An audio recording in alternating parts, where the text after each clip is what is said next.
Hello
students, good evening.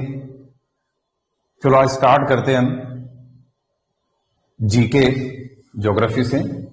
कल भी Saturday को भी हमने क्लास लगाई थी, ठीक है ना। जो लास्ट क्लास थी उसमें हमने थोड़ा बहुत एक ब्रीफ इंट्रोडक्शन दिया था कि किस तरह से आपको जीएस को हम लोग हैंडल करेंगे, ठीक है ना, और किस तरह से हमने एक स्ट्रेटजी बनानी है, राइट। तो लास्ट क्लास में हम लोगों ने डिस्कस किया था इंडिया के बारे में, इंडिया के northern most point, southern most point, eastern most point और वेस्टर्न मोस्ट पॉइंट के बारे में डिस्कस किया था। मैं एक ब्रीफ रिवीजन कर देता हूं लास्ट का, ठीक है ना।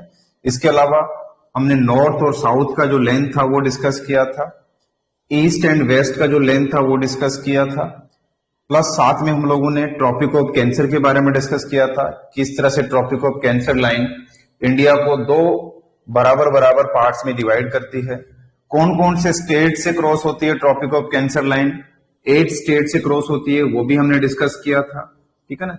देन उसके बाद नेक्स्ट हमने डिस्कस किया था इंडिया का एरिया। इंडिया का एरिया 32,87,263 स्क्वायर किलोमीटर, ये भी हमने डिस्कस किया था। साथ में हमने डिस्कस किया था कि इंडिया में total 28 states plus 8 union territories है, उनके बारे में डिस्कस किया था, राइट। देन उसके बाद ज्योग्राफिकल एरिया के अकॉर्डिंग इंडिया पूरे वर्ल्ड का कितना परसेंट एरिया कवर करता है वो भी आप नोट कर लो।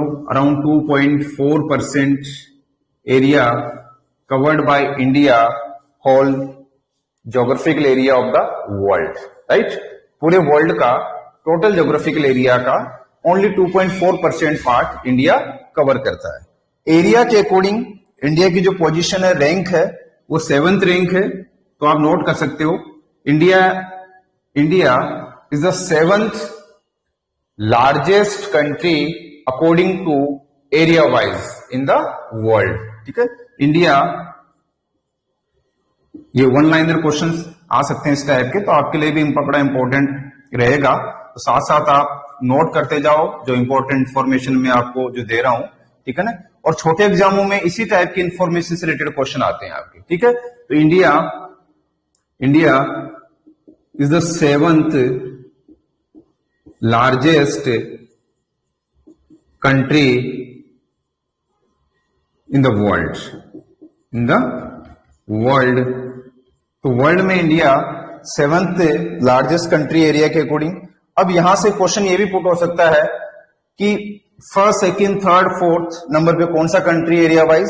तो मैं आपको यहां पर मेंशन करता हूं कि वर्ल्ड में एरिया के अकॉर्डिंग सबसे बड़ा कंट्री है, इसकी रैंक है फर्स्ट नंबर पे एरिया वाइज, देन रशिया, आप नोट करते जाओ। सेकंड नंबर पे कनाडा, थर्ड नंबर पे यूनाइटेड स्टेट, फोर्थ नंबर पे चाइना, देन फिफ्थ नंबर पे ब्राजील, देन फिफ्थ नंबर पे ऑस्ट्रेलिया, सिक्स नंबर पे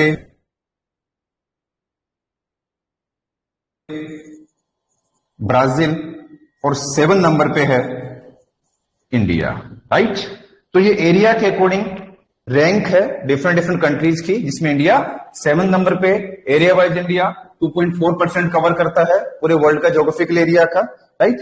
तो ये तो है एरिया के अकॉर्डिंग। देन अगर हम पॉपुलेशन के अकॉर्डिंग बात करें तो पॉपुलेशन के अकॉर्डिंग इंडिया की जो पॉपुलेशन है 2011 सेंसस के अकॉर्डिंग, 2011 सेंसस के अकॉर्डिंग वो है 121 करोड़, अराउंड इतनी पॉपुलेशन है इंडिया की, ठीक है ना। 121 करोड़ के आसपास पॉपुलेशन है। और पॉपुलेशन के according India has second rank in the world. World में इंडिया की सेकंड रैंक है पॉपुलेशन के अकॉर्डिंग, ये भी ध्यान रखो आप, ठीक है। सेकंड रैंक है इंडिया की पॉपुलेशन के अकॉर्डिंग। फर्स्ट नंबर पे कौन है? चाइना, फर्स्ट नंबर पे चाइना, देन सेकंड नंबर पे इंडिया। और इंडिया पूरे वर्ल्ड का अराउंड 17.2% पॉपुलेशन कवर करता है, पूरे वर्ल्ड की 17.2% पॉपुलेशन इंडिया कवर करता है, राइट। तो ये बेसिक इंफॉर्मेशन है। देन इसके बाद नेक्स्ट हम डिस्कस करेंगे कि इंडिया में स्टेट्स को, जो मैंने बताया कि 28 स्टेट्स हैं एंड ये 8 यूटीज है। अब state wise area and state wise population क्या पोजीशन है, राइट। तो इंडिया में स्टेट्स के अकॉर्डिंग एरिया वाइज देखो, पहले तो area wise states first number पे है, जो कि largest state according to area wise in India. सबसे बड़ा स्टेट कौन सा इंडिया में एरिया के अकॉर्डिंग? ये मैंने डोटेड किया है यहां पर, Rajasthan. Rajasthan is the largest state according to area wise, then followed by Rajasthan के बाद सेकेंड नंबर पे एरिया वाइज मध्य प्रदेश, ये मध्य प्रदेश की लोकेशन है यहां पर, ठीक है ना, एमपी। देन थर्ड नंबर पे एरिया वाइज स्टेट है महाराष्ट्र, ये महाराष्ट्र की पोजीशन है यहां पर, लोकेशन है, ठीक है ना, महाराष्ट्र। एंड फोर्थ नंबर पे पहले आंध्र प्रदेश होता था, but Andhra Pradesh divided into Telangana and Andhra Pradesh in 2014। तो 2014 में आंध्र प्रदेश दो पार्ट में डिवाइड हो गया, तेलंगाना एंड आंध्र प्रदेश में। अब फोर्थ नंबर पे आ गया है यूपी, उत्तर प्रदेश, ठीक है। तो ये एरिया वाइज सीक्वेंस है। Largest state according to area wise in India, Rajasthan, MP, Maharashtra and UP, right. And smallest state in India according to area wise. अब स्मॉलेस्ट स्टेट कौन कौन से जिनकी एरिया सबसे कम है? स्मॉलेस्ट स्टेट में सबसे छोटा स्टेट है एरिया के अकॉर्डिंग, वो है गोवा। कौन सा है? Goa. Goa is the smallest state according to area wise in India, right. Then population के अकॉर्डिंग, अब ये तो है area wise, then population wise state का सीक्वेंस क्या है? पॉपुलेशन वाइज स्टेट का सीक्वेंस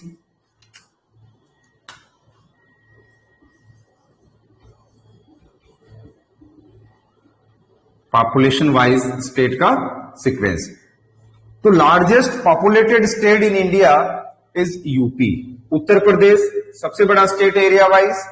देन सेकंड नंबर पे महाराष्ट्र,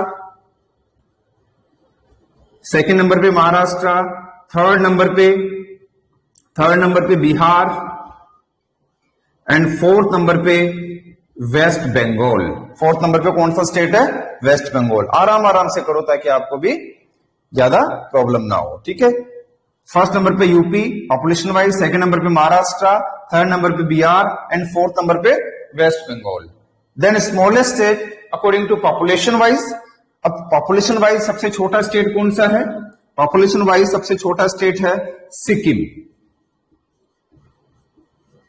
सिक्किम पॉपुलेशन वाइज सबसे छोटा स्टेट है, राइट। तो ये तो स्टेट वाइज हो गया। अगर यूटी के अकॉर्डिंग क्वेश्चन आए, यूनियन टेरिटरी के अकॉर्डिंग कि largest state largest UT according to area wise, according to area wise सबसे बड़ा यूटी कौन सा एरिया वाइज? अब पहले अंडमान निकोबार था, लेकिन अब कौन सा हो गया? फर्स्ट नंबर पे लद्दाख। अब लद्दाख सबसे बड़ा यूटी हो गया है एरिया वाइज, राइट, ठीक है। और सबसे छोटा यूटी एरिया वाइज कौन सा है? चंडीगढ़। चंडीगढ़ सबसे छोटा यूटी है एरिया वाइज, राइट। तो चंडीगढ़ एरिया वाइज सबसे छोटा यूटी हो गया, ठीक है ना, और लद्दाख सबसे बड़ा यूटी हो गया area wise. Then population wise UTs according to population wise UT. देखो यहां से जो इंट्रोडक्टरी ऑफ क्लास है ज्योग्राफी की, इसमें कई सारे क्वेश्चंस बनते हैं आपके, छोटे एग्जाम हो चाहे बड़े एग्जाम हो, सभी में तो सारी की सारी इंफॉर्मेशन को आप अच्छे से नोट कर लेना। तो पॉपुलेशन वाइज लार्जेस्ट यूटी है दिल्ली, सबसे बड़ा यूटी पॉपुलेशन वाइज दिल्ली है, एंड सबसे छोटा यूटी पॉपुलेशन के अकॉर्डिंग वो है लक्षद्वीप। कौन सा है? लक्षद्वीप पॉपुलेशन वाइज सबसे छोटा यूटी है, राइट। नोट कर लिया होगा आई थिंक आपने, अदरवाइज आपको नोट्स भी मिल जाएंगे इसके। अगर नोट नहीं कर पाते हो तो आपको पीडीएफ में इसके नोट्स मिल जाएंगे, इससे टेंशन नहीं करना, राइट। तो ये तो है area wise, population wise India के लार्जेस्ट स्टेट, स्मॉलेस्ट स्टेट।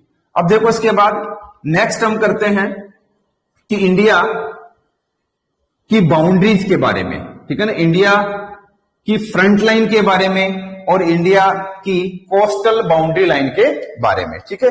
तो यहां से आप देखोगे ये जो पार्ट है गुजरात का, यहां से लेके और ये बंगाल का पार्ट है यहां तक, ये जो पूरी की पूरी बाउंड्री है ये किसको टच करती है? कोस्ट को टच करती है, ओशन को टच करती है, वाटर बॉडी को टच करती है। अब कौन कौन से वाटर बॉडीज इंडिया के नीचे है?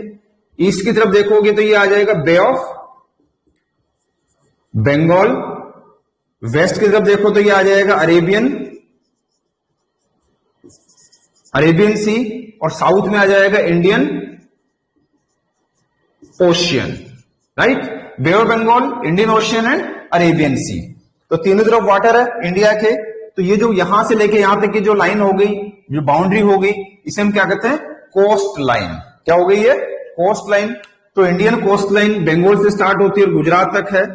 तो total coast line length of India, अब इंडिया की जो यहां से लेके यहां तक की जो कोस्ट लाइन की लेंथ है वो है 6100 किलोमीटर। ये क्या है? कोस्ट लाइन लेंथ है इंडिया की, ठीक है ना। Mainland coast line length. देखो क्वेश्चन आपके घुमा फिरा के आ सकता है, क्वेश्चन दो तरह से आ सकता है। पहला क्वेश्चन तो ये पूछ सकते हैं कि what is the mainland coast line length of India, यानी कि मेनलैंड यहां से लेके यहां तक की जो कोस्ट लाइन की लेंथ है वो कितनी है? 6100 किलोमीटर। बट आप यहां पर देखोगे ये अंडमान एंड निकोबार है, यहां पर देखोगे आप तो ये लक्षद्वीप है। अब लक्षद्वीप एंड अंडमान निकोबार ये भी इंडिया के पार्ट है और ये भी ओशन के अंदर है, तो ये भी कोस्ट लाइन बनाते हैं। अब यहां पर आए कि total coast line length of India, अगर total coast line length of India अगर ये क्वेश्चन आता है तो उसमें अंडमान निकोबार एंड लक्षद्वीप की कोस्ट लाइन भी इंक्लूड हो जाएगी 61 में। तो टोटल कोस्ट लाइन लेंथ है इंडिया की 7600 किलोमीटर। कितनी? 7600 kilometre total coast line length of India, right. अब सेकंड क्वेश्चन ये भी पुट करते हैं कि इंडिया के ऐसे कितने स्टेट्स हैं जो कोस्ट लाइन को टच करते हैं, ठीक है ना। तो देर आर 9 स्टेट्स और उन 9 स्टेट्स को क्या कहते हैं, कोस्टल स्टेट्स, ठीक है ना। The 9 coastal states in India, तो इंडिया में टोटल 9 कोस्टल स्टेट्स है, ध्यान रखना। कितने टोटल कोस्टल स्टेट्स है, 9 कोस्टल स्टेट जो कोस्ट को टच करते हैं। अब देखो यहां पर ध्यान से, ईस्ट से वेस्ट तक, पहला है वेस्ट बंगाल जो कोस्ट को टच करता है, वेस्ट बंगाल कोस्ट को टच करता है। सेकंड उड़ीसा, ये भी कोस्ट को टच करता है, तो 1 2। देन फिर आंध्र प्रदेश, ये भी कोस्ट को टच करता है, 3। देन तमिलनाडु, ये भी कोस्ट को टच करता है, 4, राइट। तो 4 स्टेट्स, 4 कोस्टल स्टेट्स तो कहां पर है, ईस्टर्न साइड में, ठीक है ना। 4 कोस्टल स्टेट्स कहां पर है, ईस्टर्न साइड में, वेस्ट बंगाल, उड़ीसा, आंध्र प्रदेश एंड तमिलनाडु। देन यहां से वेस्टर्न कोस्ट पे देखो, Kerala 5th, Karnataka 6th, Goa 7th, Maharashtra 8th and Gujarat 9। हो गया टोटल 9 कोस्टल स्टेट्स। तो 4 coastal states in eastern coast and 5 coastal states on western coast. तो गुजरात, महाराष्ट्र, गोवा, कर्नाटक एंड केरला, ये 5 स्टेट वेस्टर्न कोस्ट के ऊपर है। तो टोटल 9 कोस्टल स्टेट्स। अब कई बार एक क्वेश्चन ये भी आया हुआ है कि which state has longest coast line, कि इन 9 स्टेट्स में कौन सा स्टेट है जो सबसे लंबी कोस्ट लाइन बनाता है, कि कौन से स्टेट की कोस्ट लाइन सबसे लंबी है। तो ध्यान रखना, Gujarat has the longest coast line, Gujarat has the longest coast line length. क्योंकि देखो, अगर गुजरात की लेंथ को देखोगे तो इस तरह से घूम घूम करके है, अगर इसको ओपन कर दोगे तो काफी लंबी हो जाएगी। Followed by Andhra Pradesh, second number पे कौन सा स्टेट आ जाता है जिसकी लेंथ है, आंध्र प्रदेश, ठीक है ना। Andhra Pradesh longest coast line length Gujarat की है, उसके बाद आंध्र प्रदेश की है। और स्मॉलेस्ट कोस्टल लेंथ, सबसे छोटी कोस्ट लाइन कौन से स्टेट की है, गोवा की। तो गोवा की कोस्ट लाइन लेंथ सबसे छोटी है, राइट। तो ये तो हो गया 9 कोस्टल स्टेट्स। अब टोटल लेंथ ऑफ फ्रंटियर्स, ठीक है ना। तो ये तो थी कोस्ट की। अब फ्रंटियर का मतलब है कि जो लैंड बाउंड्री को टच करते हैं, या टोटल लैंड बाउंड्री लेंथ कितनी है, उसको हम कहते हैं लैंड फ्रंटियर लेंथ। यहां से लेके और यहां तक, ये पूरा का पूरा क्या लैंड, ये लैंड बाउंड्री है, तो इसको कहते हैं लैंड फ्रंटियर। तो total land frontier length of India कितनी है, 15,200 किलोमीटर। ध्यान रखना अच्छे से कि टोटल लैंड फ्रंटियर लेंथ जो कि लैंड को कवर करता है, उसकी लेंथ है 15,200 किलोमीटर। ये टोटल लैंड फ्रंटियर लेंथ है। क्लियर। अब नेक्स्ट, इसी के अंदर इंट्रोडक्शन ऑफ ज्योग्राफी के अंदर ही नेक्स्ट पार्ट हमारा है कि neighbour countries of India. Neighbour countries of India कि कौन कौन से कंट्रीज इंडिया के नेबर कंट्रीज है, राइट। तो नेबर कंट्रीज में आप देखो कौन कौन से कंट्रीज नेबर कंट्रीज इंडिया के। Neighbour countries of India, right.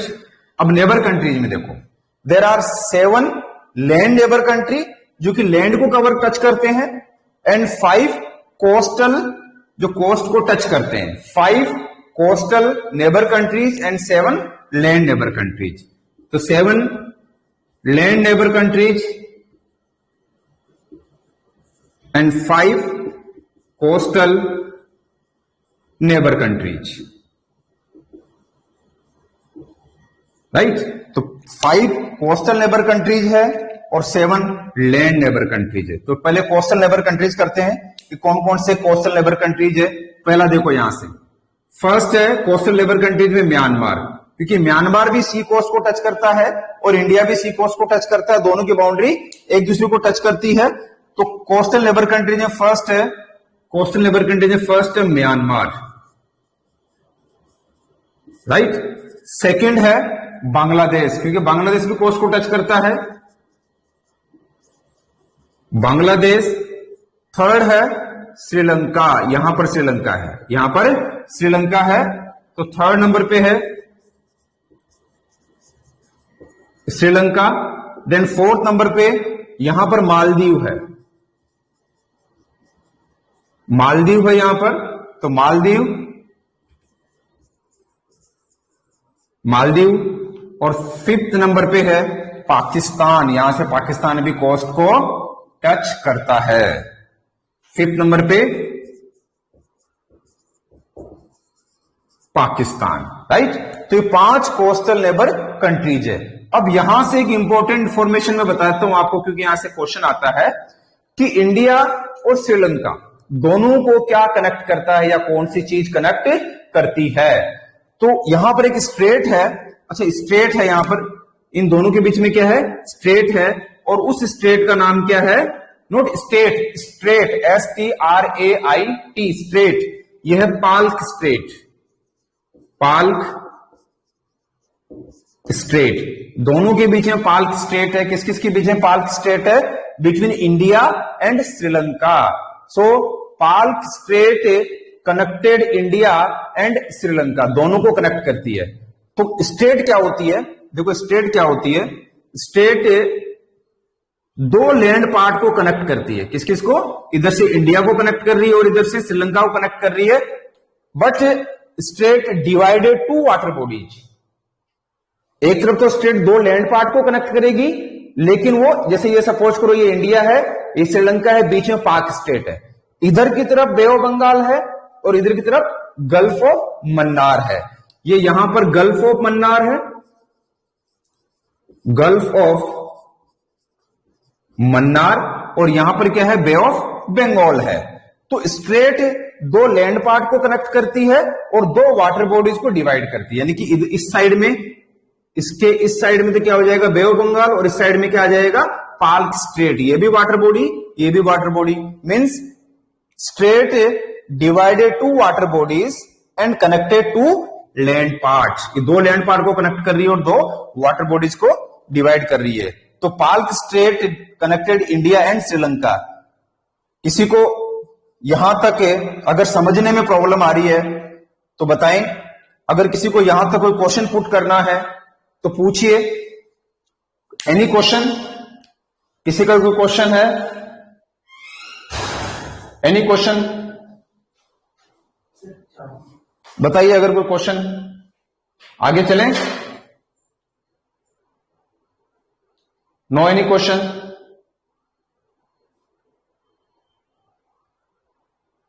नहीं है कोई क्वेश्चन, चलो आगे चलते हैं फिर, ठीक है। हाँ, तो ये पाक स्टेट।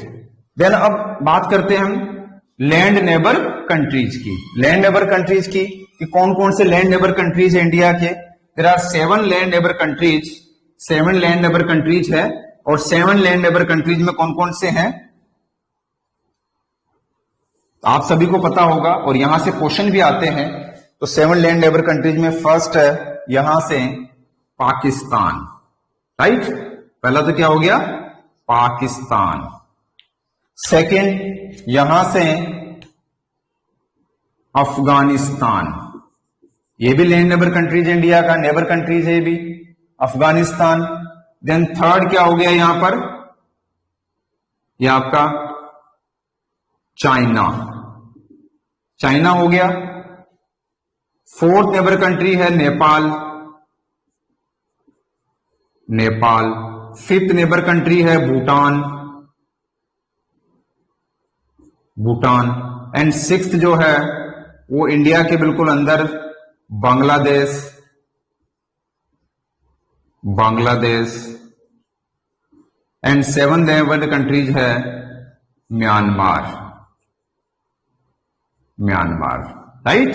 तो ये 7 लैंड नेबर कंट्रीज है, आप नोट कर सकते हैं। Pakistan, Afghanistan, China, Nepal, Bhutan, Bangladesh and Myanmar, right. तो अब कुछ ऐसे कंट्रीज हैं जो कि प्रॉपर बाउंड्री लाइन फॉर्मेट करते हैं इंडिया के साथ, जो कि पॉलिटिकल बाउंड्री लाइन होती है, और कुछ ऐसे कंट्रीज है जो नेचुरल बाउंड्री लाइन बनाते हैं।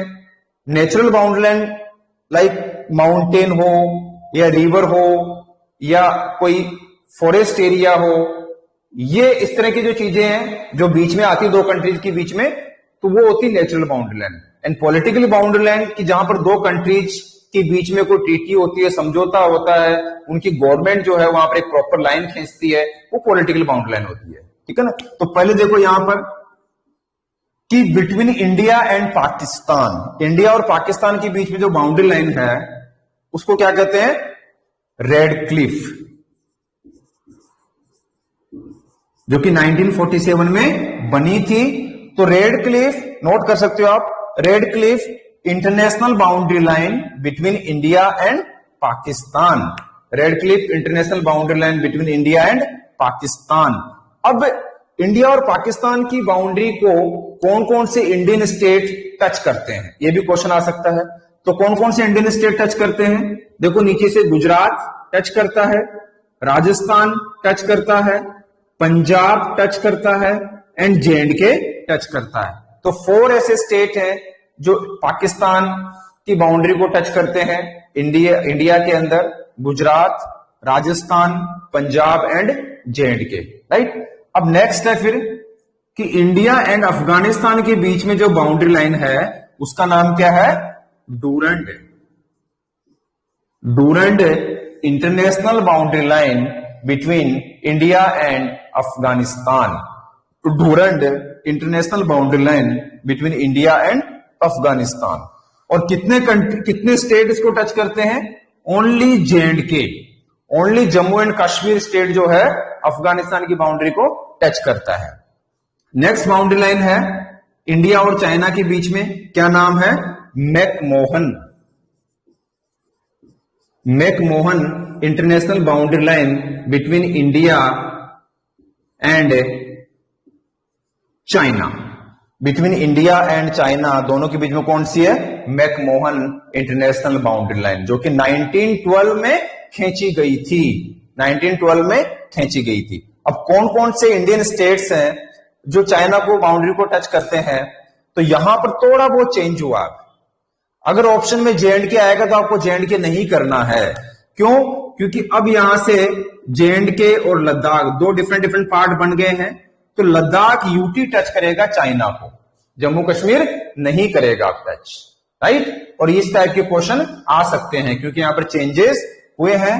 तो लद्दाख यूटी टच करता है, हिमाचल प्रदेश टच करता है, उत्तराखंड टच करता है, ठीक है ना। इसके अलावा अरुणाचल प्रदेश भी टच करता है, प्लस सिक्किम भी टच करता है। तो 4 स्टेट प्लस 1 यूटी चाइना की बाउंड्री लाइन को टच करते हैं, अरुणाचल प्रदेश, सिक्किम, उत्तराखंड, हिमाचल प्रदेश, चारों state plus UT Ladakh, right. Then उसके बाद नेक्स्ट बाउंड्री लाइन है इंडिया एंड बांग्लादेश के बीच में। अब अगर आप सोचोगे कि इंडिया और बांग्लादेश के बीच में जो बाउंड्री लाइन है उसका नाम क्या है, अगर आप बता सको तो बताओ, क्या नाम है इंडिया और बांग्लादेश के बीच की बाउंड्री लाइन का। क्वेश्चन भी पूछा गया है, छोटे एग्जाम में भी आया है, तो बताएगा कोई इसका आंसर क्या होगा कि boundary line between India and Bangladesh, बताओ।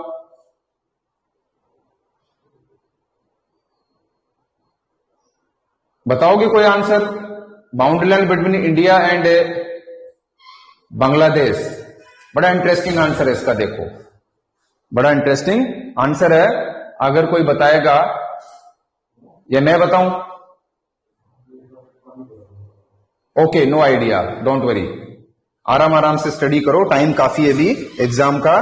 अगर जीएस अच्छे से कर लोगे तो अराउंड 70 क्वेश्चन डेफिनेटली मैं गारंटी देता हूं आपको कि अगर सपोज करो कि आपका 50 क्वेश्चंस आते हैं तो उसमें से 60 to 70% डेफिनेटली आपके मार्क्स आ सकते हैं। बाकी मैथ और इंग्लिश, इनको भी अगर आप बैलेंस रखोगे, अगर किसी का मैथ कमजोर, अगर उसको बैलेंस रखोगे तो जीके और इंग्लिश आपको काफी आगे ले जाएगा, ठीक है ना। और इसी टाइप के डायरेक्टली क्वेश्चन आते हैं आपके, ठीक है ना। तो क्वेश्चंस हम आपको काफी सारे दे देंगे, उसकी आप टेंशन ना करो, नोट्स काफी सारे दे देंगे। बट ये है कि मैंने इसलिए थोड़ा डिटेल में एक्सप्लेन कर रहा हूं क्योंकि इस चैप्टर से काफी सारे क्वेश्चंस बनते हैं। थोड़ा आपका अगर कंसेप्ट क्लियर होगा तो आपको रटने की जरूरत नहीं पड़ेगी, राइट। तो इंडिया और बांग्लादेश के बीच की जो बाउंड्री लाइन है उसका नाम यही नाम है। क्यों? देखो 1947 में इंडिया और बांग्लादेश दो कंट्री का डिवीजन हुआ था। तो ये जो पार्ट था ये वेस्टर्न पाकिस्तान था और बांग्लादेश क्या था उस टाइम में, ईस्टर्न पाकिस्तान था। तो बांग्लादेश भी 1971 से पहले पाकिस्तान ही था। तो जो बाउंड्री लाइन का नेम पाकिस्तान के साथ था रेड क्लिफ, तो इसका नाम भी क्या हो जाएगा, इंडिया और बांग्लादेश के बीच की बाउंड्री लाइन का नाम भी क्या हो जाएगा, रेड क्लिफ। नोट कर लो। तो red Cliff boundary line between India and Bangladesh, दोनों के बीच में भी रेड क्लिफ ही रहेगा। अब कौन कौन से ऐसे स्टेट हैं जो बांग्लादेश को टच करते हैं, तो उसमें है बांग्लादेश को टच करने वाले स्टेट में फर्स्ट है वेस्ट बंगाल, सेकंड नंबर पे है असम, थर्ड नंबर पे है त्रिपुरा, फोर्थ नंबर पे है मिजोरम और फिफ्थ नंबर पे है मेघालय। असम, मेघालय, त्रिपुरा, मिजोरम और वेस्ट बंगाल, ये 5 स्टेट जो है बांग्लादेश को टच करते हैं, राइट। अब देखो नेक्स्ट, नेपाल, इंडिया भूटान और इंडिया म्यांमार, इन तीनों के बीच में जो बाउंड्री लाइन है वो नेचुरल बाउंड्री लाइन है। माउंटेन जो हिमालय माउंटेन है वो इंडिया नेपाल, इंडिया भूटान के बीच में बाउंड्री लाइन डिसाइड करता है। तो इंडिया और नेपाल के जो टच करते हैं स्टेट्स वो है उत्तराखंड, यूपी, बिहार। अगर कोई नोट कर रहा है तो मैं थोड़ा स्लो बोल रहा हूं क्योंकि नेपाल को टच करने वाले स्टेट्स हैं उत्तराखंड, यूपी, बिहार एंड सिक्किम। ये 4 स्टेट नेपाल को टच करते हैं। देन भूटान को टच करने वाले स्टेट्स में सिक्किम, वेस्ट बंगाल, ठीक है ना, वेस्ट बंगाल। इसके बाद आप आ जाओ अरुणाचल प्रदेश यहां से और आसाम नीचे से, ठीक है। तो ये स्टेट भूटान को टच करते हैं। नेक्स्ट है म्यांमार और इंडिया के बीच में। तो म्यांमार और इंडिया के बीच में जो बाउंड्री लाइन का फॉर्मेशन करता है वो करता अराकान योमा माउंटेन। आप जो अरुणाचल एसआई है पेपर जो है उसके लिए म्यांमार से रिलेटेड जो बाउंड्री लाइन है वो थोड़ी इंपॉर्टेंट बनती है क्योंकि यहां से क्वेश्चन भी आया हुआ है, ठीक है ना, क्योंकि अरुणाचल भी म्यांमार को टच करता है, राइट। तो बाउंड्री लाइन यानी कि इंडिया और म्यांमार को क्या डिवाइड करता है, कौन सा माउंटेन, कौन सा फॉरेस्ट एरिया या कौन सी रिवर अलग करती है, तो वो है Arakan Yoma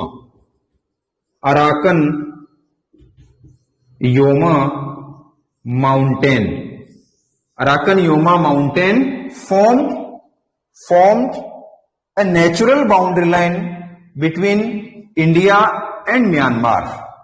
Arakan Yoma mountain range formed a natural boundary line between India and Myanmar. दोनों के बीच में बाउंड्री लाइन बनाती है। अब कौन कौन से इंडियन स्टेट टच करते हैं इसको, अरुणाचल प्रदेश, नागालैंड, मणिपुर एंड मिजोरम। ये चारों state north eastern state Myanmar की बाउंड्री को टच करते हैं। अब क्वेश्चन ये था कि इन चारों स्टेट में से सबसे ज्यादा कौन से स्टेट की बाउंड्री लगती है, यानी कि म्यांमार के साथ कौन से नॉर्थ ईस्टर्न स्टेट की बाउंड्री सबसे लंबी है, तो उसका आंसर होगा अरुणाचल प्रदेश। अरुणाचल प्रदेश की बाउंड्री इस तरह से घूम करके है ना, तो ये देखो घूम करके इस तरह से आ रही है, अगर इसको लंबा कर लोगे तो काफी लंबी हो जाएगी, राइट। तो ये तो है नेबर कंट्रीज, क्लियर हो गया होगा यहां तक। ये नेबर कंट्रीज हैं, चाहे वो कोस्टल नेबर कंट्रीज हो चाहे लैंड नेबर कंट्रीज हो, ठीक है। अब देखो नेक्स्ट इंफॉर्मेशन इंडिया से रिलेटेड कि हमारे इंडिया में जो टाइम जो डिसाइड करते हैं हम, उस टाइम को डिसाइड करने के लिए सभी कंट्रीज का स्टैंडर्ड टाइम होता है। सभी कंट्रीज का क्या होता है, स्टैंडर्ड टाइम होता है। और हमारे इंडिया में एक ही स्टैंडर्ड टाइम है, एक ही स्टैंडर्ड टाइम है इंडिया का, और जो टाइम जोन डिसाइड करता है वो लॉन्गिट्यूड लाइन डिसाइड करती है। कौन डिसाइड करता है टाइम जोन्स को? Longitude lines. Longitude lines time zone को डिसाइड करती है। तो इंडिया का जो टाइम जोन जो डिसाइड होता है, जिसको हम कहते हैं इंडियन स्टैंडर्ड टाइम, इसको हम कहते हैं ना Indian standard time, IST, Indian standard time. अगर पाकिस्तान का टाइम जोन देखेंगे तो क्या आ जाएगा? PST, Pakistan standard time zone. अगर चाइना का देखेंगे तो CST, China standard time zone. तो सभी कंट्रीज का अपना अपना टाइम जोन होता है और उसी के अकॉर्डिंग वहां की घड़ियां फिक्स रहती है। तो इंडिया की जो स्टैंडर्ड टाइम जोन को जो डिसाइड करती है लॉन्गिट्यूड लाइन, वो यहां से क्रॉस होती है 82.5 degree eastern longitude line. 82.5 degree eastern longitude line is the Indian standard time. ध्यान रखना, ये जो लाइन है वो इंडिया का स्टैंडर्ड टाइम है, 82.5 degree eastern longitude. Directly question आया हुआ है, डायरेक्टली क्वेश्चन पूछ लेते हैं कि इंडिया का स्टैंडर्ड टाइम कौन सी लॉन्गिट्यूड लाइन है? 82.5 डिग्री ईस्टर्न लॉन्गिट्यूड लाइन। अब यहां से फर्दर अगर थोड़ा सा टफ क्वेश्चन पूछता है, क्योंकि अब APCS करा रहा पेपर है, तो मे भी शायद चांसेस हैं कि थोड़ा सा क्वेश्चन का लेवल हाई हो सकता है। तो यह भी पूछा जा सकता है कि जो IST लाइन है, इंडियन स्टैंडर्ड लाइन है, वो कितने स्टेट को क्रॉस करती है? कितने स्टेट्स को क्रॉस करती है? ये इलाहाबाद के पास से क्रॉस होती है। जो यूपी का इलाहाबाद है वहां से क्रॉस करती है। तो एक तो यूपी से क्रॉस करती है, कहां से? यूपी से क्रॉस करती है। सेकंड है यूपी के बाद MP से क्रॉस करती है, यूपी MP। थर्ड है छत्तीसगढ़ से क्रॉस करती है, छत्तीसगढ़ से क्रॉस करती है। फोर्थ है तेलंगाना से क्रॉस करती है, तेलंगाना से क्रॉस करती है, यहां से UP, MP, Chhattisgarh, Orissa, Orissa and fifth number पे आंध्र प्रदेश, आंध्र प्रदेश। इन 5 स्टेट से क्रॉस होती है, राइट। इन 5 स्टेटों से IST Indian standard time line cross करती है। क्लियर? ये भी क्लियर हो गया होगा आप लोगों का। नेक्स्ट, इसके बाद हम चलते हैं, तो ये इंडिया की बेसिक इंफॉर्मेशन थी। अब जो नेक्स्ट क्वेश्चंस आते हैं आपके इंडिया की फिजियोग्राफी से रिलेटेड। अब देखो फिजियोग्राफी क्या होती है। फिजियोग्राफी लाइक जैसे आज हमसे कोई पूछे कि आपकी फिजियोग्राफिकली अगर आप इंट्रोडक्शन दो हमारी बॉडी का, तो हम क्या देंगे? हमारे 2 हाथ हैं, 2 पैर हैं। तो ये हमारा एक फिजियोग्राफिकल डिवीजन हो गया। वैसे ही इंडिया का भी फिजियोग्राफिकल डिवीजन क्या होता है कि इंडिया की जो लैंड पार्ट है, इसके अंदर कई सारे लैंड फॉर्म्स बने हुए, कई तरह की आकृतियां बनी हुई है। तो वो सभी क्या हो जाएगी? इसकी फिजियोग्राफी हो जाएगी। तो फिजियोग्राफी में क्या क्या इंक्लूड करते हैं? माउंटेन्स, प्लेट्यूज, ठीक है ना, माउंटेन्स हैं, प्लेट्यूज हैं, प्लेन्स हैं, कोस्टल एरियाज हैं, प्लस आइसलैंड ग्रुप्स हैं। आइसलैंड कौन कौन से आइसलैंड्स कहां पर है? तो ये डिफरेंट फिजियोग्राफिकली पार्ट्स इंडिया के अंदर, ठीक है। तो अब यहां से हम स्टार्ट करते हैं माउंटेन्स की। इंपोर्टेंट माउंटेन्स इंडिया में कौन कौन से हैं और कौन सा माउंटेन कौन से स्टेट के अंदर है और कौन से माउंटेन की हाईएस्ट पीक का नाम क्या है। यहां से क्वेश्चन आते हैं, ध्यान रखना। यहां से कई बार क्वेश्चन आ जाते हैं, बेसिक इंफॉर्मेशन के फॉर्म में क्वेश्चन आ जाते हैं यहां से। ओके, हाँ, यहां से क्वेश्चन पूछ लेते हैं कभी कभी। तो देखो मैं आपको बता देता हूं कि इंपोर्टेंट माउंटेन्स कौन कौन से इंडिया के अंदर। तो सबसे पहले हम नॉर्थ से स्टार्ट करते हैं, नॉर्थ से साउथ तक चलते हैं, माउंटेन्स के बारे में डिस्कस करते हैं। आप चाहो तो नोट कर लेना, अदरवाइज मैं PDF में भेज दूंगा, ठीक है ना। तो वैसे ही कोशिश करो कि साथ साथ ही आपको तैयार हो जाए। तो सबसे नॉर्थ में जो है 2 माउंटेन रेंजेज है इंडिया के अंदर, वो सभी आप लोगों ने पढ़ी होगी पहले भी। फर्स्ट तो है यहां से लेके यहां तक जो है ये वाला पार्ट, ये है ट्रांस हिमालय। क्या कहते हैं इसको?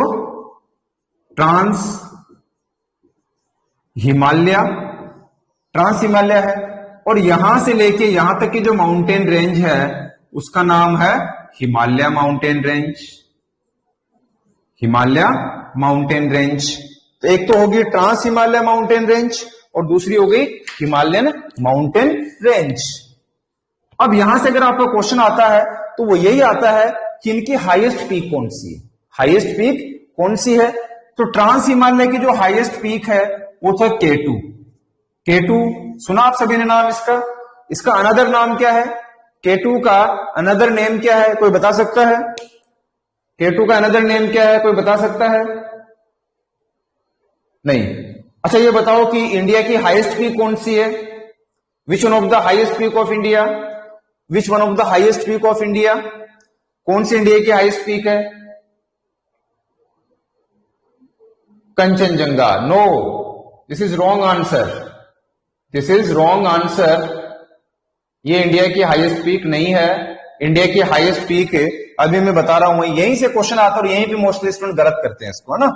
तो देखो ट्रांस हिमालय की जो हाईएस्ट पीक है वो है K2 और K2 का अनदर नेम है गोल्डविन ऑस्टिन। गोल्डविन ऑस्टिन इसका दूसरा नाम है K2 का। K2 का ही नेम क्या है, गोल्डविन ऑस्टिन है।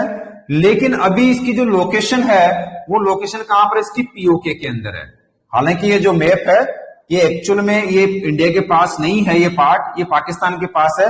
पीओके का मतलब पाकिस्तान ऑक्युपाइड कश्मीर, ये यहां पर पड़ती है। और हिमालय की जो हाईएस्ट पीक है वो है कंचनजंगा।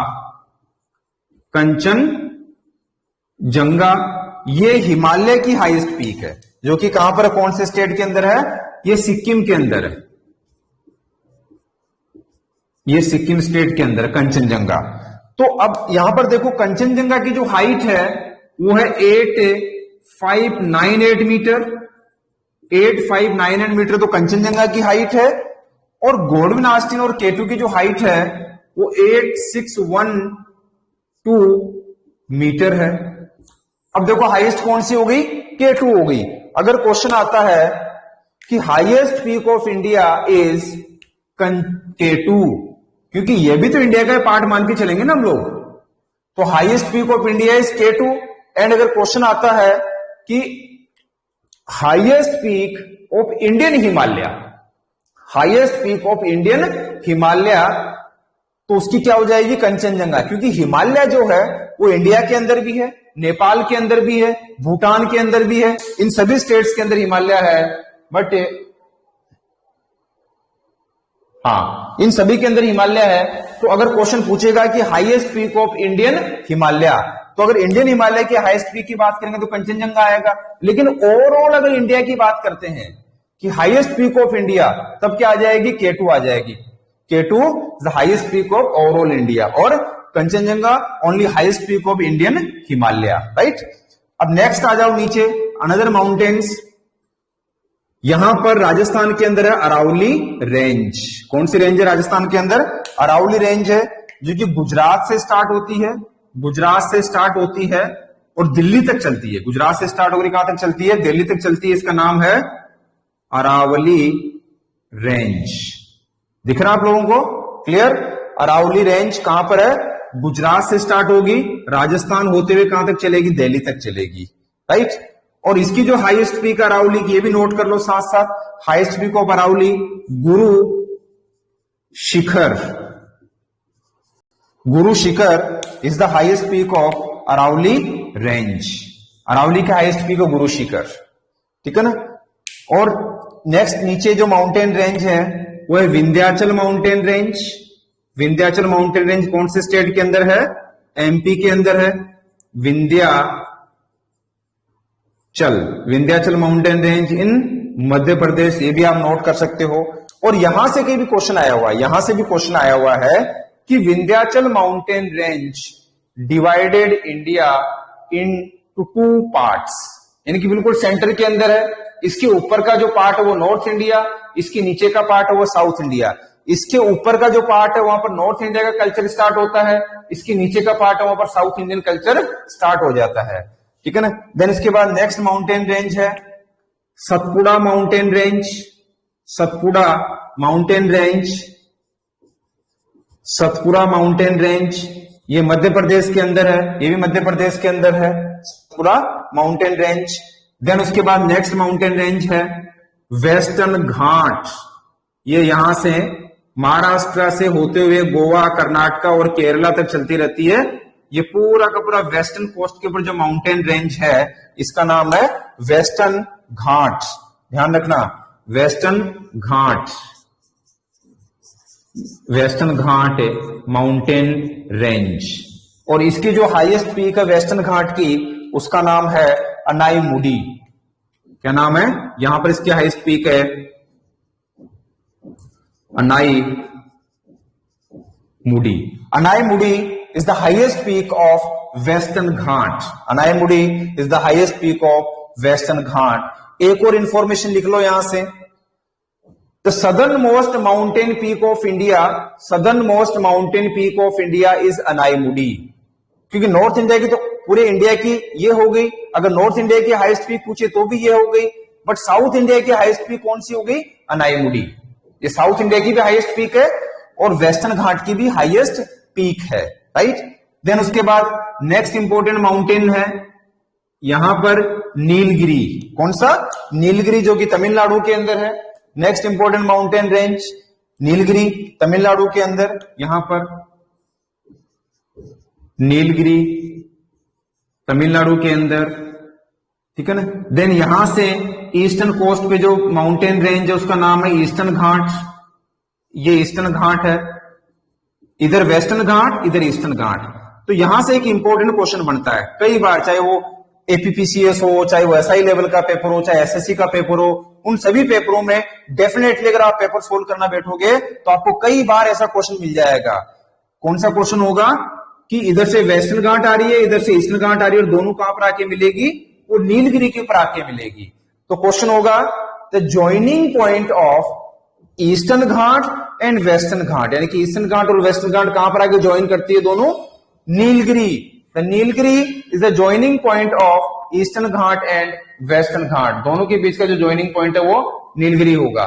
ईस्टर्न घाट और वेस्टर्न घाट के बीच का ज्वाइनिंग पॉइंट नीलगिरी होगा, ठीक है। देन उसके बाद तो ये ईस्टर्न इंडिया की जो हाईएस्ट पीक है वो है Saramati.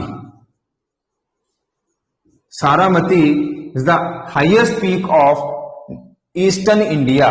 Saramati is the highest peak of eastern India, ठीक है। तो ये इंपॉर्टेंट माउंटेन्स है इंडिया के अंदर, इंपॉर्टेंट माउंटेन्स है। नेक्स्ट देखो important plateaus, important plateaus. Next important plateaus in India. कौन कौन से इंपॉर्टेंट प्लेट्यूज है इंडिया में? क्योंकि मैक्सिमम जो प्लेट्यूज हैं वो साउथ इंडिया में होते हैं, नॉर्थ इंडिया में प्लेट्यूज कम होते हैं। तो देखो पहला प्लेट्यू है यहां से डेक्कन प्लेट्यू। डेक्कन प्लेट्यू ये महाराष्ट्र में है, डेक्कन प्लेट्यू। बस जस्ट आपसे स्टेट पूछेंगे कि कौन सा प्लेट्यू कौन से स्टेट के अंदर है, या मैच करने वाला क्वेश्चन आएगा। इधर 4 प्लेट्यू देंगे, इधर उनके स्टेट देंगे, तो आप उनको मैच करना पड़ेगा। डेक्कन प्लेट्यू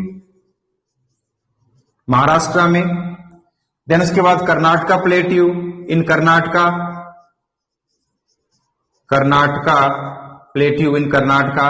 यहां पर जो है वो Telangana plateau, Telangana plateau, Telangana plateau in Andhra and Telangana, दोनों में ही है Telangana plateau in Andhra and Telangana. Then यहां पर है छोटा नागपुर प्लेट्यू, छोटा नागपुर प्लेट्यू, छोटा नागपुर प्लेट्यू। छोटा नागपुर प्लेट्यू कौन से स्टेट में है? झारखंड के अंदर है, ये झारखंड के अंदर है। छोटा नागपुर प्लेट्यू झारखंड के अंदर है। अच्छा ये बड़ा इंपॉर्टेंट है, छोटा नागपुर प्लेट्यू इसलिए भी इंपॉर्टेंट है क्योंकि इंडिया में सबसे ज्यादा जो मिनरल्स होंगे वो इसी प्लेट्यू के अंदर होंगे। इसीलिए Chota Nagpur plateau is known as mineral house of India. क्या कहते हैं इसको? Mineral house of, mineral house of India. इसको मिनरल हाउस ऑफ इंडिया भी कहते हैं। या म्यूजियम ऑफ मिनरल, इसको म्यूजियम ऑफ मिनरल और मिनरल हाउस ऑफ इंडिया भी कहते हैं, क्योंकि मिनरल्स के अकॉर्डिंग काफी ज्यादा रिच है। तभी देखो ना, मैक्सिमम जो स्टील प्लांट्स हैं, एल्यूमिनियम प्लांट्स हैं, मैक्सिमम कहां पर मिलेंगे आपको? झारखंड के अंदर ज्यादा मिलेंगे, ठीक है ना। नेक्स्ट प्लेट्यू है Shillong plateau. Shillong plateau, Shillong plateau north east के अंदर, मेघालय के अंदर है। और शिलोंग प्लेट्यू 3 छोटी छोटी हिल्स में डिवाइडेड है। शिलोंग प्लेट्यू 3 छोटी छोटी हिल्स में डिवाइडेड है। ये यहां से थोड़ा कर लो, क्योंकि नॉर्थ ईस्ट का पार्ट है तो क्वेश्चन पूछ सकते हैं। यहां से गारो, खासी एंड जयंतिया, सॉरी गारो, खासी एंड जयंतिया, जयंतिया, गारो, खासी और जयंतिया छोटे छोटे हिल्स में डिवाइडेड है शिलोंग प्लेट्यू, राइट। तो ये इंपॉर्टेंट प्लेट्यूज हो गए इंडिया के। अब अगर प्लेन की बात करते हैं कि इंडिया में प्लेन कहां पर है, तो ये पूरा नॉर्थ इंडिया का जो पार्ट है, ये पूरा नॉर्थ इंडिया का जो पार्ट है, ये क्या हो जाएगा? ये प्लेन रीजन हो जाएगा, ये प्लेन रीजन हो जाएगा। और इस पूरा प्लेन को क्या कहते हैं? नॉर्दर्न प्लेन, या इसी प्लेन को पंजाब में पंजाब प्लेन, और ये जो ब्रह्मपुत्र की वजह से जो प्लेन बनता आसाम के अंदर, इसको ब्रह्मपुत्र प्लेन और आसाम प्लेन भी कहते हैं। और प्लेन इसलिए भी इंपॉर्टेंट है क्योंकि यहां पर रिवर से एवरी ईयर न्यू सॉइल लेके आती है, और उस सॉइल का नाम है khadar soil. And khadar soil more fertile for agriculture productions, तो एग्रीकल्चर के लिए काफी ज्यादा इंपॉर्टेंट होती है, ठीक है ना। और इंडिया के सबसे ज्यादा जो फ्लड्स आते हैं, इंडिया में सबसे ज्यादा जो फ्लड्स आते हैं वो भी इस नॉर्दर्न प्लेन के अंदर ही आते हैं, और खास करके ज्यादातर कहां पर? आसाम प्लेन और ब्रह्मपुत्र प्लेन के अंदर ज्यादा फ्लड आते हैं, ठीक है। तो ये तो है इंपॉर्टेंट प्लेन, माउंटेन और प्लेट्यूज। अब देखो कोस्टल रीजन्स, किस तरह से इंडिया को डिफरेंट कोस्टल पार्ट्स में डिवाइड करते हैं, कोस्टल रीजन्स। तो इंडिया बेसिकली 2 कोस्ट है इंडिया के, ये यहां से लेके, ये यहां बंगाल से लेके और कन्याकुमारी, कन्याकुमारी, इस कोस्ट को कहते हैं ईस्टर्न कोस्ट, ईस्टर्न कोस्ट। और यहां से लेके कन्याकुमारी से लेके गुजरात तक का जो कोस्ट है, इस कोस्ट को कहते हैं वेस्टर्न कोस्ट। ये जो पार्ट है ये हो जाएगा वेस्टर्न कोस्ट, ठीक है। Eastern coast and western coast. तो ईस्टर्न कोस्ट भी 3 पार्ट्स में डिवाइडेड है। Then further western coast divided into 3 parts. तो ईस्टर्न कोस्ट को 3 कौन कौन से पार्ट में डिवाइड करते हैं? बंगाल से लेके जो उड़ीसा तक का जो कोस्ट है, उस कोस्ट को कहते हैं उत्कल कोस्ट। क्या नाम है? उत्कल कोस्ट। कहां से लेके? बंगाल एंड उड़ीसा, यहां तक का कोस्ट है उत्कल कोस्ट। देन आंध्र प्रदेश तक का जो कोस्ट है, इस कोस्ट को कहते हैं आंध्रा कोस्ट, आंध्रा कोस्ट। और यहां से लेके ये जो कोस्ट है, इस तमिलनाडु वाले जो कोस्ट को है, इसको कहते हैं Coromandel coast, Coromandel coast. Coromandel coast, Tamil Nadu coast को कोरोमंडल कोस्ट, आंध्र प्रदेश वाले कोस्ट को Andhra coast, Orissa and waste Bengal वाले कोस्ट को Utkal coast, right, Utkal coast. Then same वैसे ही western coast further divide into 3 parts. तो ये जो गुजरात का जो कोस्ट है, यहां से लेके यहां तक का जो कोस्ट है गुजरात का, ये जो गुजरात का कोस्ट है, इसको कहते हैं Kathiawar coast, Kathiawar coast, Kathiawar coast कहते हैं। देन महाराष्ट्र से लेके गोवा तक के कोस्ट को कहते हैं Konkan coast, Konkan coast. And Karnataka और केरल तक का जो कोस्ट है, उस कोस्ट को कहते हैं Malabar coast, Malabar coast, Malabar coast. तो यहां से भी एक क्वेश्चन बनता है, ये जो कन्याकुमारी है, ये दोनों कोस्ट को ज्वाइन करता है। तो Kanyakumari is the joining point of eastern coast and western coast. Kanyakumari is the joining point of eastern coast and western coast. दोनों कोस्ट को ज्वाइन करता है कन्याकुमारी, ठीक है ना। तो कन्याकुमारी दोनों कोस्ट को ज्वाइन करता है, eastern coast and western coast, right. तो ये भी एक क्वेश्चन बन जाता है। तो ये कोस्टल रीजन्स हो गया इंडिया का। नेक्स्ट है आइलैंड ग्रुप्स। अब इंडिया में मेनली दो आइलैंड ग्रुप्स हैं बड़े बड़े, एक तो Andaman and Nicobar island group है, Andaman and Nicobar island group है, और दूसरा जो है वो लक्षद्वीप आइलैंड ग्रुप्स है। तो यहां पर ये Andaman and Nicobar island groups और यहां पर Lakshadweep island groups, Andaman and Nicobar और यहां पर लक्षद्वीप आइलैंड ग्रुप्स, राइट। तो ये इंडिया का ऑलमोस्ट फिजियोग्राफिकल डिविजन्स है। इस तरह से इंडिया को डिफरेंट डिफरेंट फिजियोग्राफी में डिवाइड करते हैं, राइट। अब नेक्स्ट है कि इंडिया की इंपॉर्टेंट लेक्स, कि इंडिया में पूरे इंडिया में नॉर्थ से लेकर साउथ तक, ईस्ट से लेकर वेस्ट तक कौन कौन सी लेक्स हैं जो क्वेश्चन आ सकते हैं। तो आप नोट कर सकते हो इंपॉर्टेंट लेक्स में, इंपॉर्टेंट लेक्स एक तरफ लेक और दूसरी तरफ स्टेट, लेक और ये स्टेट। तो देखो नॉर्थ से लेकर साउथ तक सबसे पहले जम्मू कश्मीर की लेक्स की बात करते हैं। यहां पर Wular lake, Wular and Dal, Wular and Dal lake दोनों कहां पर है? जे.एंड.के में। दोनों कहां पर है? जे.एंड.के में। अब यहां से क्वेश्चन आ जाता है, वुलर लेक से रिलेटेड अगर क्वेश्चन आता है तो क्वेश्चन यही आता है कि largest fresh water lake in India, largest fresh water lake in India कौन सी है? बताओ largest fresh water lake India में, बताएगा कोई? बताओ जल्दी कि लार्जेस्ट फ्रेश वाटर लेक कौन सी इंडिया की, और ओवरऑल इंडिया की सबसे बड़ी लेक कौन सी है? ओवरऑल इंडिया की सबसे बड़ी लेक कौन सी है? कौन सी सबसे बड़ी लेक इंडिया की? किसी ने आंसर दिया है Wular lake, largest fresh water lake, right, Wular lake है। और सबसे बड़ी लेक कौन सी इंडिया की? Largest lake of India, largest lake of India, सबसे बड़ी लेक कौन सी इंडिया की? नहीं पता, ठीक है। तो हां चलो करते हैं। तो Wular lake is the largest fresh water lake, Wular lake is the largest fresh water lake of India, ठीक है ना। लेक दो तरह की होती है, एक सलाइन लेक होती है जो खारे पानी से बनी होती है, एक फ्रेश वाटर लेक होती है। तो वुलर फ्रेश वाटर लेक है सबसे बड़ी इंडिया की। देन सेकंड फिर है नीचे सेकंड नंबर पे सुखना लेक, सुखना लेक ये चंडीगढ़ में, चंडीगढ़।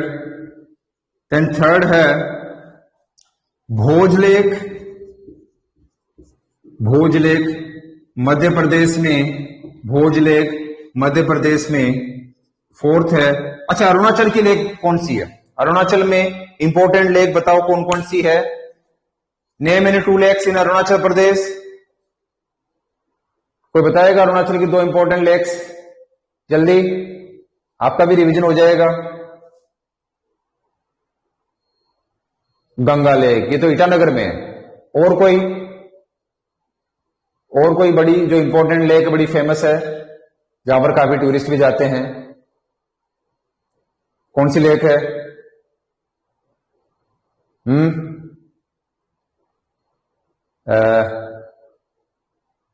सैली लेक, ओके। अच्छा देखो परशुराम कुंड, एक तो परशुराम कुंड है, परशुराम कुंड अरुणाचल प्रदेश में। मेचुका लेक, मेचुका लेक ये दोनों कहां पर है? अरुणाचल प्रदेश में। मेचुका लेक दोनों अरुणाचल प्रदेश में है, ठीक है ना। देन गंगा लेक, चलो ठीक है, ईटानगर में है। देन 6 नंबर पे है चिल्का लेक, चिल्का लेक ये है उड़ीसा में, उड़ीसा। अच्छा चिल्का लेक से रिलेटेड इंफॉर्मेशन आप नोट कर लो, Chilka lake is the largest lake of India. अगर खारे पानी की या मीठे पानी की दोनों को अगर आप कंबाइन करते हो तो भी इंडिया की सबसे बड़ी लेक कौन सी हो जाएगी area wise? Chilka lake. Chilka lake is the largest lake of India, but ये कैसी है? ये सलाइन लेक है, ये सलाइन लेक है चिल्का लेक, इंडिया की सबसे बड़ी लेक है, सलाइन लेक है, ठीक है ना। देन 7 नंबर पे 7 नंबर में Pulicat lake right Tamil Nadu. 8 number पे है कोलेरू लेक आंध्र प्रदेश में,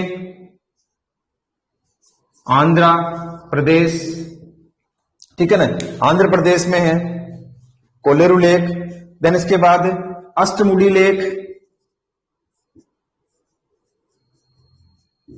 लेक केरला में है, ठीक है ना, अष्टमुडी लेक केरला में है। देन वेम्बनाड